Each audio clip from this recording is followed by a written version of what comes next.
This is Pulse 95. Pulse 95. It's the Morning Majlis. It's the Morning Majlis. Hi everybody, good morning. Welcome back to the program. And today is the 2021 International Childhood Cancer Day, a global collaborative effort to raise awareness about childhood cancer and to express support for children and adolescents with cancer, the survivors and their families as well.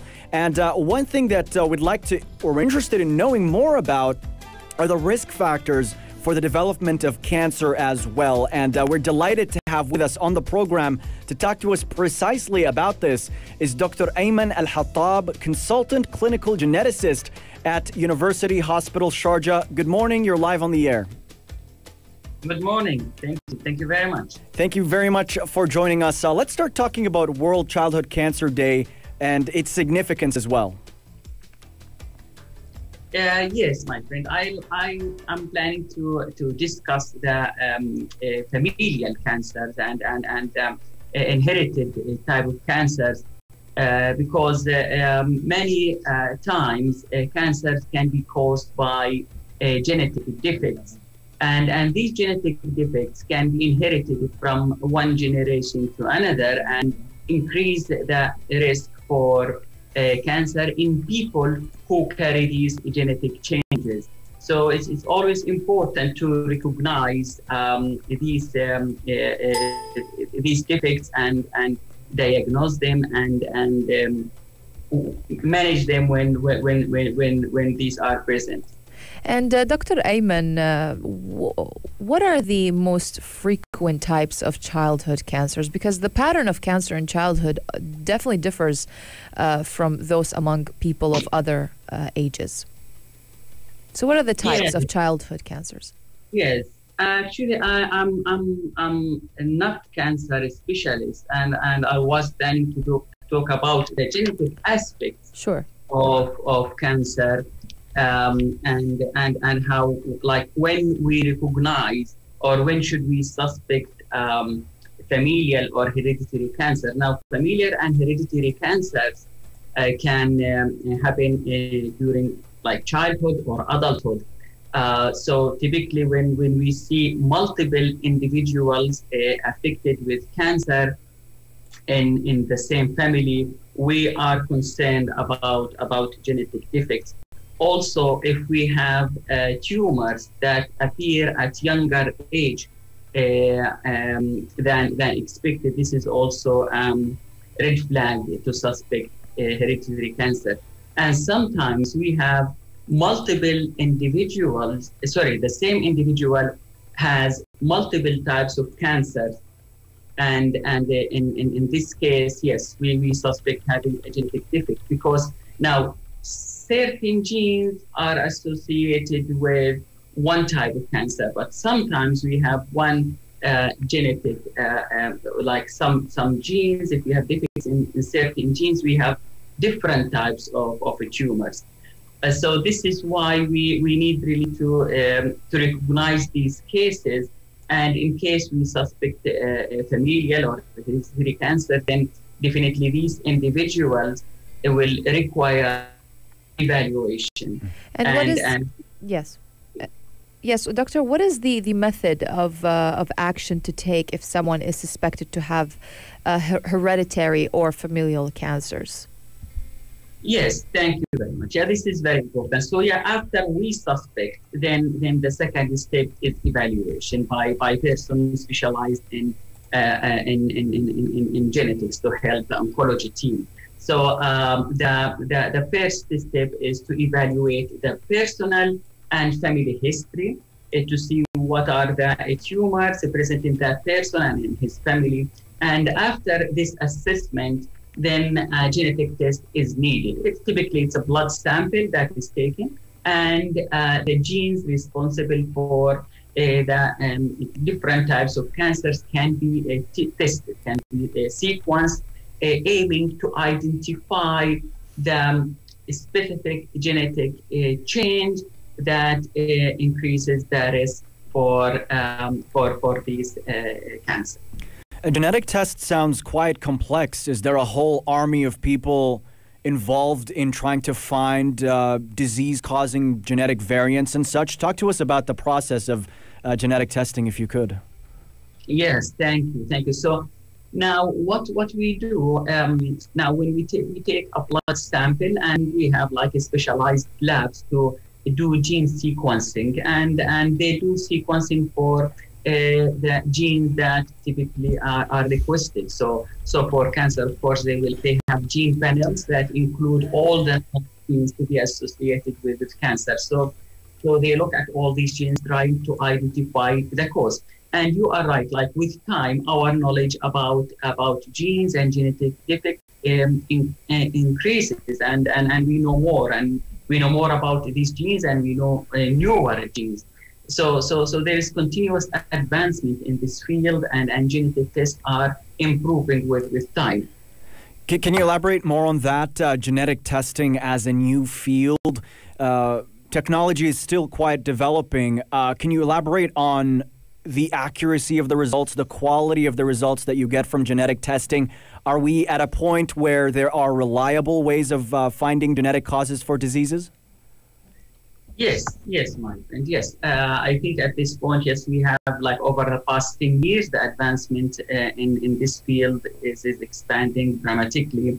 And yes, we know more about the known diseases, and we are now discovering more diseases. Now, in familial cancer, knowing the genetic defect is extremely important. Because it will help the oncologist, the doctor treating these tumors, to choose the most appropriate management plan based on knowing the genetic defect. And the second part, if we know the genetic defect also in the affected individual, we know which tumors this individual is at higher risk of developing. And this is extremely important because it will determine the surveillance or the screening plan for that person. So that person will have routine, frequent monitoring for certain organs. In case he develops tumors in any of these organs, then the diagnosis will be early, management will start early, and the outcome will be excellent.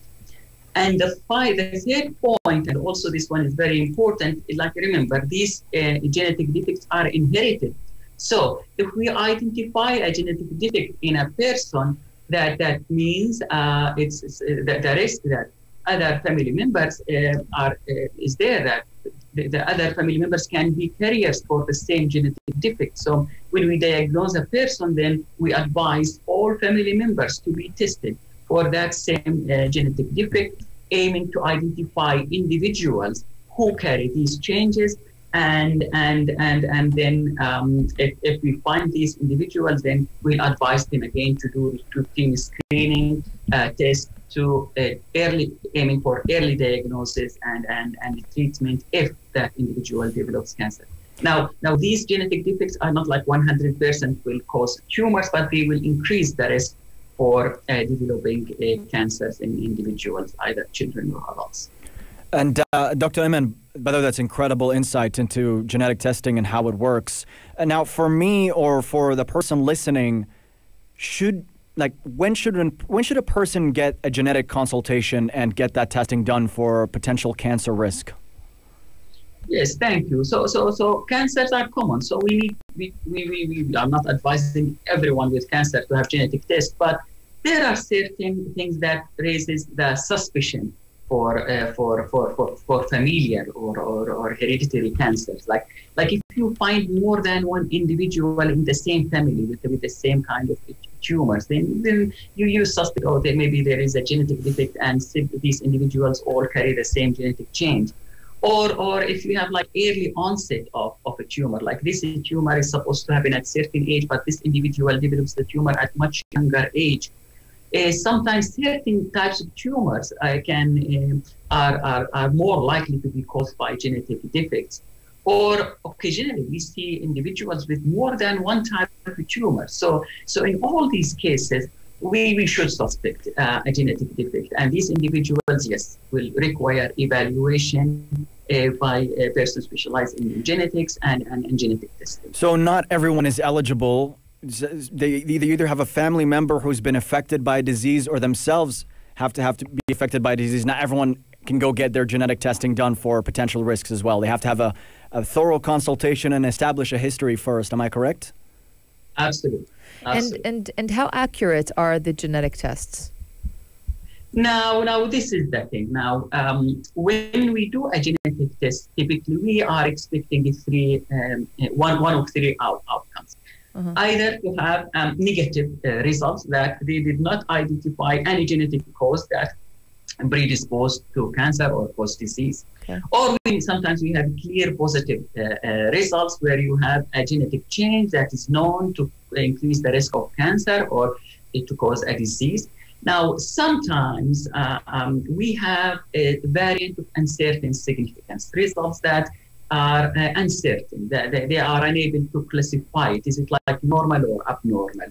And this part is not accurate, and this part requires a person specialized, a doctor specialized in genetics to review the results and review the patient again to try to decide if these uncertain results are significant or not. I also understand from what you're saying, and correct me if I'm wrong, genetic tests, they do not predict all diseases or cancers. Am I correct? Yes, thank you. Yes, it's now we do genetic tests for specific things. Like if we suspect, if we have, for example, someone with certain type of tumors, then we have certain panel, a group of genes that are associated with increased risk for this type of tumors. Sometimes we have bigger panels that include all the genes, increase risk for different types of tumors. So it depends on what you request. So every panel, every test will predict certain diseases. And what's the testing process like? Can you take us through that? Yeah, no, it's relatively simple, small blood sample. Most of labs accept blood samples, and they do sequencing for the genes. They read the letters of the genes to find where we have the defect, which letter is altered. Now, some other labs now start taking saliva to do the sequencing, or buccal swab from the inside of the cheeks.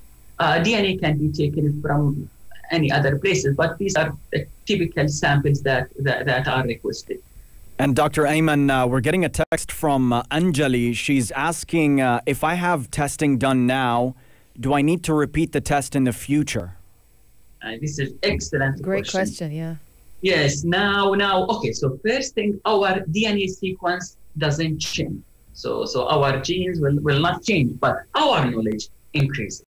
This is the thing. So if, for example, we have a gene panel now for breast cancer that includes 20 genes, with time, we will discover more genes. So this panel will include more genes. So the number of genes associated with diseases increase with time. I mean, we know all our genes, but we don't know, we don't have enough knowledge about many genes are still unknown. We don't know what they do. So with time, we discover more functions of the genes, and even our knowledge about the sequence variations, about what is normal, what is abnormal, increases. So yes, you can, again, it's not like our DNA sequence will change, but our knowledge will change. This is why if we do the sequence now, maybe you don't need in the future to redo the sequence, but we can ask the lab to reanalyze the results that they have based on the advancement in knowledge and in the new knowledge that we acquired during this period. And you would probably do this in cases where the family has a cancer history, but you didn't find anything or any mutations in the test, so that you might do it later because of that, right? Absolutely, yes. When you have a strong suspicion, but you have a negative report, then yes, the chance is there that maybe there is something unknown, and with the future, with the advancement of knowledge, we will know more and we'll be able to solve this with time. And Dr. Ayman, for example, if I haven't had cancer and I test positive for, let's say, breast cancer related mutation, does that mean I have cancer? What does it really mean? Thank you very much. So this is the typical story that we have we diagnose a lady with cancer, and then we do genetic test for her, and she's found to have a mutation in one of the genes. Then we advise her that, okay, your sisters have to be tested, and the sisters are tested, and okay, we find one of the sisters, she's healthy, has nothing, but she has the genetic mutation. Now, first of all, this person requires a good counseling, because we'll be able to tell her most of the time a percentage. What is the risk for her to have a breast cancer above the general population? Now, we know like about maybe 10% of ladies will develop breast cancer, but with certain mutations, then this risk may be 30, 40, 50. It depends on the genetic change. So the first thing is to tell her, look, you have higher risk of developing cancer. Therefore, we advise you to do more screening, more screening or surveillance. In case you develop tumors, then you will have this will be diagnosed early, and treatment will have much better outcome. And the second part, if this gene is associated only with increased risk of breast cancer, or if gene is associated with increased risk for breast or ovarian cancer, or other cancer. So in this case, then yes, she needs to do screening for not only one type of tumor, but for several types of tumors. And typically these cases are managed by specialized people in oncology. So the oncologist team will help to make the schedule for her and tell her what to do exactly. Mm-hmm. Well, thank you so much, Dr. Ayman, for really describing in depth the process of genetic testing and how it functions and where it's heading as well. It was a pleasure having you on and learning about this with you. Okay, thank you. Thank you very much for the invitation. It was great. Pleasure talking to you all. Thank you, Dr. Pleasure talking to you, sir, and hope to have you again on the show at a later time. Stay tuned to Pulse 95. We've got more stories to discuss up next on the program. Guinea declaring a new Ebola outbreak, and entertainment and sports headlines coming your way right here on Pulse 95. If you liked this episode of the Morning Majlis, drop a like and subscribe. 95. Be sure to follow us on Instagram for all our daily updates and top stories. Pulse.